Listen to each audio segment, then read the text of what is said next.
Hi, you've tuned in to Radio Northern Beaches, your Listen Local station, right here on the Northern Beaches of Sydney. You can find us on your radio dial at 88.7 and 90.3 FM. Can't get to a radio? No worries. You can always stream our program live from anywhere in the world at rnb.org.au. And for listening on your own schedule, our podcasts are available globally at rnbpodcast.com.au. So be sure to follow and subscribe so you don't miss any episodes. Now, here is our latest podcast. Hello again, listeners. Community Radio Northern Beaches 88.7 and 90.3 FM, streaming live on our website www.rnb.org.au. I'm Michael Lester, and our program is Community Voices. Pleased to welcome back again for our regular chats with Michael Regan, Independent Member of Parliament, Member of the Legislative Assembly for the state seat of Wakehurst. Thanks again for joining us, Michael. It's great to be here. Great to be back. Mike, well over the halfway four-year term of the current Minns Labour government. How are you finding the political vibe? It's interesting because, I'm I hate politics with a passion, and it gets in the way of good decisions. And watching it firsthand, whether it's a question time or watching it play out with the different pieces of legislation and the things, is actually quite interesting and a little bit sad, to be honest, the way they sort of find ways to have a go at each other, and you're going, or blame each other, and they say, one says it's black, the other one says it's white, and you're going, oh my God, it's just like, really? Can we not do better? That part remains frustrating, and myself and another independent, Judy Hannon, don't engage too much now in the public interest debates because it's just about each of the major parties having a crack at each other and saying, and amending legislation and training each other to be ministers in the future type stuff and giving them something to do. And it's got nothing to do with the actual public interest. So we kind of let that one go through and do our real work and stuff. So, but look, I'm happy because I'm getting things done for my community. I'm progressing things. I'm contributing to the policy. We've made dozens of amendments to various pieces of legislation. Passed my first members bill, which was on the Northern Beaches Hospital, which was really quite something, to be honest. It's not something that's done. Getting a private members bill up, let alone getting it up in your first term, is kind of unheard of, apparently. And so I said to somebody, I thought that's what we're supposed to do. That's our job. And they said, no, only the government puts bills up. And I said, I guess it's lucky that they're a minority government. So I was able to get a bill up and take the hospital back into public hands and not have to pay exorbitant compensation. So that was a really big deal, and I wouldn't have been able to do that if I was in government. And certainly the opposition haven't been asking questions of the hospital. Only myself and now the current member for Pittwater, Jackie Scrooby, have been asking questions. We found our groove, and it's been great having the member for Pittwater, Jackie Scrooby, there as an independent. She and I are working on e-bikes, which is a passion of the Northern Beaches, and the hospital together, and various other things. It's just really, really good and fluid, and working well with James in Manly and Matt in Davidson as well. So I'm pretty happy with the way it's all going in that regard. But yeah, halfway, lots done, and a few announcements with the budget. So yeah, very happy. Where is this whole thing at with the Northern Beaches Hospital and trying to rebuild and restore trust, when only the other day, of course, we've now had a coronial inquiry announced because of a child with flu dying at the Beaches Hospital? What is going on there?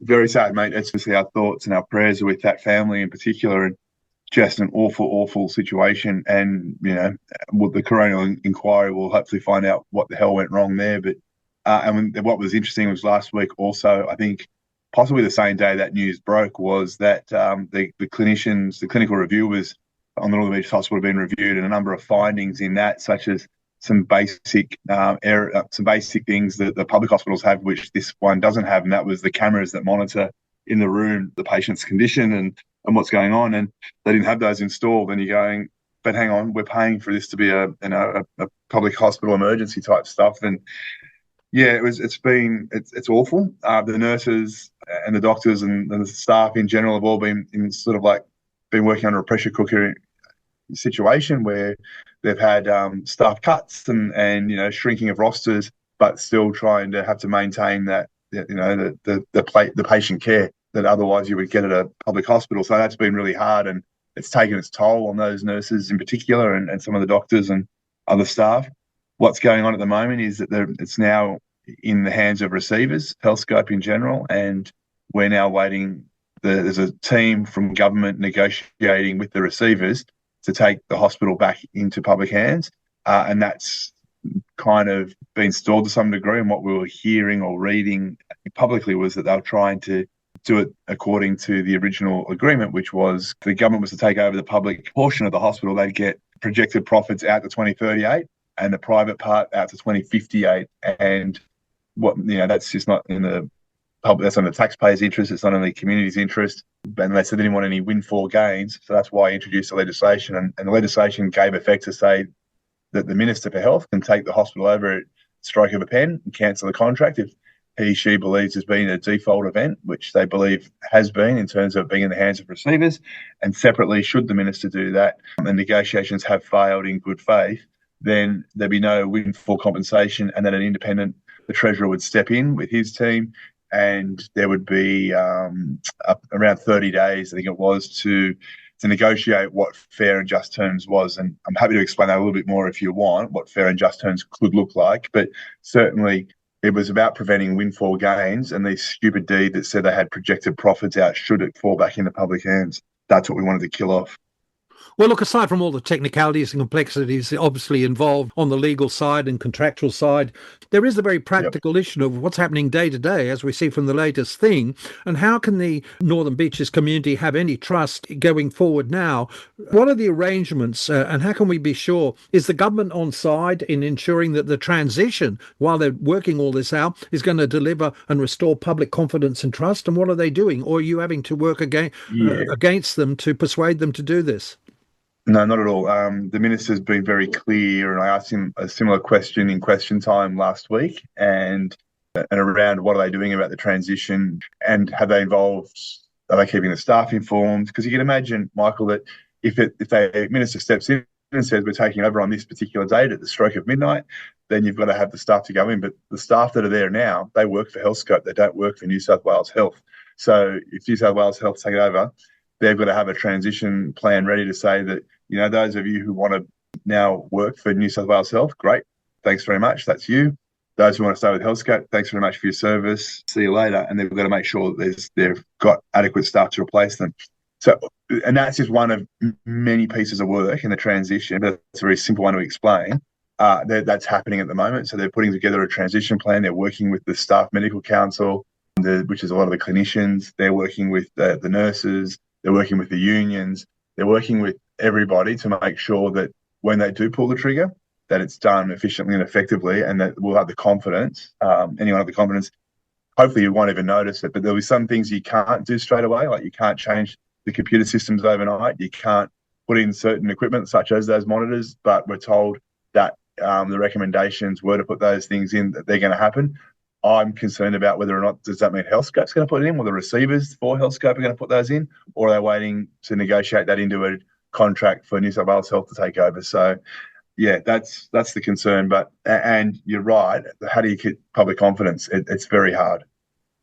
Yeah, look, another health-related issue, Ian, which is to do with smoking and vaping and that complex of issues around tobacco and black markets for tobacco and the status of the controlling of tobacco and vaping and its impact on kids already being proved. So the government announced and introduced legislation last week to strengthen the vape stuff there. They've made it clear that they believe that the federal government should be doing their part as well, which was looking and reviewing the excise that's paid on it and the tax, because, if it's costing $60 for a pack of smokes and it's only costing you $10, then most people are going to go for the $10 packet, right? So has the feds gone too far with that? The health experts don't want any change in that regard. And the Crime Commission, getting a lot of great intel on who's running all sorts of things and cross-referencing with all these vapes. So fascinating sort of discussion that the independents, of which I'm one, obviously, had with the various different parties who were affected. We've got some good lobbies. So we've spoken to some groups who have been advocating for landlords to be more implicated, to make it harder for them and to make them more responsible, so that they can't just pop up anymore, because a lot of these landlords, and you can't blame them, and I want to be really clear on that. So the landlords have been, Acme Inc. comes and says, I want to release your shop for 3 years. Here's 12 months in advance rent. Well, who wouldn't want to take that as a landlord, right? But that's what the reality was happening with vape shops. And so the government's introduced legislation to make that harder. The Liberals were introducing similar legislation. So everyone's on board, and they've increased the fines into the millions now, which is more in line with other states. where there's been less of an issue. So we're hoping that those combined measures will make the big difference, and we'll have to monitor it because things can change quickly. And hopefully by the end of the year, we'll start to see a reduction in these places, and we'll start to see some compliance issues and actions. But I'm wondering, viewed from the local community and the Northern Beaches and the areas particularly that you represent, to what extent these are problems evident in the community, and are these actions going to have either a positive or negative impact on the community, and particularly on youth? We don't know, Michael, other than we say, look, there's been apparently a story last week on ABC Radio, and it was talking about, I think it came from the Herald initially, and it was talking about the smoking rates in these kids have gone down now because the vape thing sort of peaked and it's now on its way down, which is a good sign that the measures are working and the education's working. In terms of these actual reforms that have been put forward, you would assume it would have an impact as these things get shut down, and they will get shut down. They've been reported. People are aware of it. The compliance is officers have been doubled, and the police have used their powers. I suspect that we'll see a reduction. That's the first thing that people should hopefully notice. As for kids vaping, well, we're starting to see apparently that there's been a bit of a decline, which is a good thing. So that will hopefully continue. But you know what? If it doesn't, all of us have said, we'll continue to keep modifying the legislation until such times as we can get it to a point where it's working as effective as it possibly can. I'm wondering to what extent you're perceiving any issues that you need to take any positions on with and or the government in this whole area of childcare centres and the abuses that are being revealed in the media, the dysfunctionalities that are going on in the system of childcare that we have. And we've even seen a manifestation even locally, haven't we, already, with the arrest by the AFP of a particular individual who's worked at any number of childcare centres in our own areas. That's right. So the government again passed legislation to take more control of that and to ensure there's a kind of a national approach to this as well, and that there's more sharing. But there was some pretty horrific cases that described by the minister in Parliament this week, which would shock you. And to some degree, they were blaming the agency NCAT, who have the final determination. And they were demonstrating why that was a bad thing. And, if you've got three agencies who, like the police and child protection, et cetera, saying no, and then NCAT can overrule that despite this person having been in jail for said similar crimes, et cetera, why is that allowed? So the laws were strengthened again this past week. So we should start to see that implemented. And again, it was bipartisan support. And we'll just have to suck it and see to make sure that is as effective as it is, as we are told it will be. But it's about essentially really clamping down and making sure there is bugger all appeals processes and that they capture as many as they can, so this doesn't happen again. And you're not feeling that you have to work against the government, but in support and in concert with? Exactly right, and with the opposition as well, and local Liberals, they were supportive of the changes as well. And I think it's sometimes legislation just falls behind certain things, and when there's been this one incident happens, it can highlight and open up a hornet's nest. And okay, no one saw that one, or no one was reporting it. Suddenly, it's reported and it's found. Oh, well, here's an obvious link in the chain. And for the example of that national register, like. The Queensland couldn't advise the New South Wales police, et cetera, and so forth, of said individual, et cetera, et cetera. So those things are being identified now as being a real roadblock, and both the federal government and the state governments are, to my knowledge, addressing it. And we're supporting those changes as we go through. We're here on Community Voices Radio Northern Beaches with guest Michael Regan, the independent MLA, Member of Parliament for Wakehurst, still pursuing this theme that seems to be emerging in our discussion about youth and kids. An aspect of the gambling issue and the need for gambling reforms is a perennial and very troublesome issue on which governments don't seem to be able to bite the bullet on reforms. In particular, for example, we've got issues here, very strong issues with online gambling by kids, particularly on sport and other activities. Stories about our school kids getting involved from the very earlier stages and becoming almost addicted. Is this an issue that has any impact on what's going on in our community? And what's your position on this? Dare say this is where it crosses into that federal, so without deflecting it and not taking the question, I'd say this is where I don't see a lot of that come across my desk at all. And I'm not saying it's not an issue. I'm certainly not saying it doesn't exist. What our position has been is that we support the federal governments and particularly the federal independents who have been pushing very hard for the online gambling and to have advertising during sporting events and things canned and or reduced. I think in the UK, let's call it, and this is not accurate, but let's call it 1 hour per week is allowed during certain times. And in Australia, it's just this bugger all restrictions, and it's just like open slather. And it's when you look at the two on a piece of paper, you're going, oh my gosh, it's quite significant. My sense of it, I've got a 22-year-old and a 20-year-old, neither gamble, neither of their online platforms. They're not into the poker machines either. Poker machines is the one that state can control, and they're not doing a particularly good job on that. And that's something that myself and the independents are stepping up our efforts on over the next 12 months with the opposition. There's been some interesting work done by the Auditor General and independent panels around poker machines, what works, what doesn't work. Did some good analysis and myth busting and things like poker machine buybacks, why that probably wouldn't work or have the effect that you want it to have, et cetera, et cetera. But going to the online gambling, yeah, it's something we've been speaking about, and we said if there's something that the feds want us to do, we'll happily get behind that and support it, because the advertising for me is the thing that is right out of control. Like, when you see sports commentators now doing coming on and talking about the odds and things like that and giving multis and whatever it is. I mean, up to a few years ago, I didn't even know what a multi was because I just don't gamble. It's not my thing. But now it's like every ad break and it's every sports announcements during the game itself, et cetera, and so forth. So it's quite alarming. And if that's having an impact, which I suspect it is, and you're telling me it isn't, we'll support anything the moves that the feds want to do to ban all that. Yeah, I know you're very concerned too about issues of integrity in government. I believe you sit on the parliamentary committee, if I'm not mistaken, for the New South Wales ICAC. But more Correct. broadly, gambling raises issues in those domains. But in particular, too, the gambling is involved with reforms that have been talked about for a long time and still not acted on for cashless gambling. I mean, our clubs, including presumably in the Northern Beaches, make a huge lot of revenue, I believe, out of poker machines in this state. And now we've got revelations of money laundering shifting and growing in these clubs on these poker machines with very little evidence of a reform push. In fact, I think there's even been a local arrest of someone who's supposedly involved in big time money laundering operations even in the beaches area.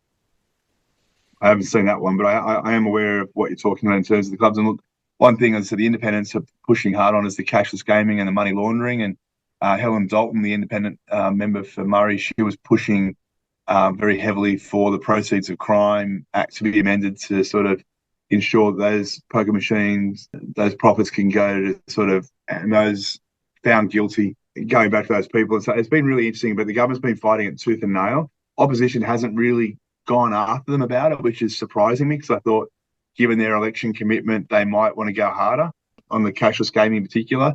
The clubs that I've spoken to are keen to lock in a date and then work towards that date and have it locked in. So I suspect by the end of the year, if neither the opposition or the government have put something forward, then you may well get something driven by the independents getting together and saying, you know what, we're done. And if it's a mirror image of the opposition, it's going to be hard for the opposition to say no. Speaking here on Community Voices Radio Northern Beaches with Michael Regan, our independent Member of Parliament at the State Parliament for Wakehurst. Michael, I believe that you've expressed some interest in Parliament through questions, if not elsewhere, on artificial intelligence, which is all around us everywhere. What's the nature of your interest in the issues? I believe you have some interests in respect of the creative industries and also safety in schools. Yeah, it's been really interesting. We've had some people approach us locally who are entrepreneurs and got some great models and doing some potentially really good things with AI. But then there's the downside and the nasty side of it, which we know about and we've been hearing a lot about lately with the creatives. And that needs to be really addressed again at a federal level. At a state level, we think that there needs to be, you look at the images, like there's some stuff introduced into Parliament last week where images are being created of school kids and school teachers and with real photos then turned into AI and used for pornography. Same with the voice as well. And so there's quite some worrying trends in that regard, and particularly the teachers expressing their concerns. So what we were looking at is having some sort of department of AI or maybe a commissioner for AI, something that has support of all sides of government to look at both the positives and the negatives. It shouldn't just be left to federal laws. We should be able to look at some of the advantages that we can see. And I went to a conference over in Singapore last year, I think it was, and we went to the Singapore who invested that's what $100 million into AI, and said, now turn that into $500 million with and show me the efficiencies, et cetera, and so forth. And they've done that. And things like the dentist, where you could one of the examples they showed us was they got a shortage of dentists over there in Singapore, big population. So what they said is it takes one X-ray of one tooth and the set of eyes from a dentist to look over it, 1 hour. So now what AI's done is it's gets a whole bottom row of teeth X-rayed, and the AI looks at the results of that, and in 5 minutes has analysed better than the human eye what's going on. And that's just improving wait times and efficiencies and the health of the population. And so that's been a real positive, if you like, in a really simple sort of an example. And there's other things that are happening with robots and people, like you're hearing about the aged care centres where there's doing some of the menial tasks that free up time for humans and the staff there to do more compassionate, more empathy, and more of their own actual role. So there's looking at how we can utilize this technology, but for the better. But we've also got to be aware of the nasty stuff, and no one's really looking at it as a whole picture, but good and bad. And I know Jackie Munro, MLC in the Upper House Liberal, she and I were part of that conference, and we heard the really, really bad stuff, what's going on overseas, but also some of the positive stuff. And we're both keen to see how we can, see what's happening and not get behind, not get left behind, essentially. Yeah, Michael, we've seen a lot of tension around the fundamental concepts of a democratic society and challenges to that in recent times, to free speech and the rights to political protest, particularly with the Premier's position on the bridge protests the other weekend and his subsequent comments and suggestions they need to change the law to tighten up that right to protest. And also earlier, of course, we had his very rapid responses, to the caravan issue, which was branded a terrorism event and led to tightening up of restrictions and laws on protest and freedom of speech. These seem to be issues in the air at the moment, and I'm wondering where you might stand on those issues. Well, that's an interesting one, because the caravan one hasn't been fully extrapolated at the moment, and people forget the media conveniently necessarily reporting on the hundreds and hundreds of anti-Semitic instances that were going on.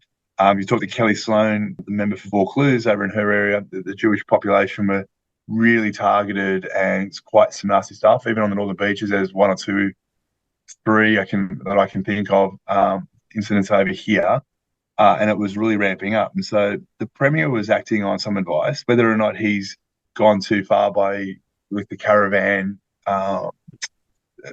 incident or not, that'll be determined by independent panels, and it'll be commentated on forever and a day. He's been very public about that, and I'm not here to defend him nor attack him. He had his reasons. The legislation that was passed was not just solely focused on that one example of the caravan, and I want to be really clear about that. We were shown multiple things, and we heard multiple pleas for help and assistance, and all these things can be repealed too, Michael. That's the other thing, they can be repealed. And with regards to legislation on protesting, we tightened the laws last year or the year before in relation to the protests that were happening on train tracks and some of the green groups or extreme green groups that were doing quite dangerous things. And so we were asked to support the changes there to make it illegal. Let them protest by all means, but not to the extent where it causes that thing. And then that's where it gets great. And that's where people have very serious and mostly good debates on this sort of thing. And that's what the Premier was talking about, and the opposition tried to wedge him on this week, was trying to put in a law to shut down the Harbour Bridge as being a protest venue. And the Premier didn't engage in that, other than say he shared his thoughts. But they tried to put a law in to say the opposition tried to put forward some things to shut it down, limit it, etc. Do you know what, Michael? My view on that is, yes, it causes significant disruptions. you have to draw a line somewhere, because otherwise you could protest the most. You've got to have some sort of parameters and guardrails around it, because otherwise it can be shut down every day, every week, etc. I saw on the Northern Beaches, it got approved, I think, on the Friday. And on the Sunday, when I saw the local area commander, he was telling me 20 of our staff on the Northern Beaches had to go in on overtime to go and be part of that protest and be part of the police presence there to sort of manage it, which takes away resourcing and policing from our area. And that would have been the same across all districts. Is that right or is that wrong? That's not necessarily for me to decide yet. We need to have a community debate about that. And we need to have a sensible and we need to draw some sort of, we need to have all the facts out there. What are the costs? Are they reasonable? Should you be able to shut the bridge down, the major artery? If so, then when should it be? Should it be when major sporting events are on or not on, et cetera, et cetera, et cetera. So it was a great demonstration that was there, and I think it achieved what the organisers hoped it would have achieved. So it's a difficult one, Michael, and I'd love to hear your opinion and, more importantly, the community's opinion, because it is divided, but I think we should have a proper adult and sensible debate on it.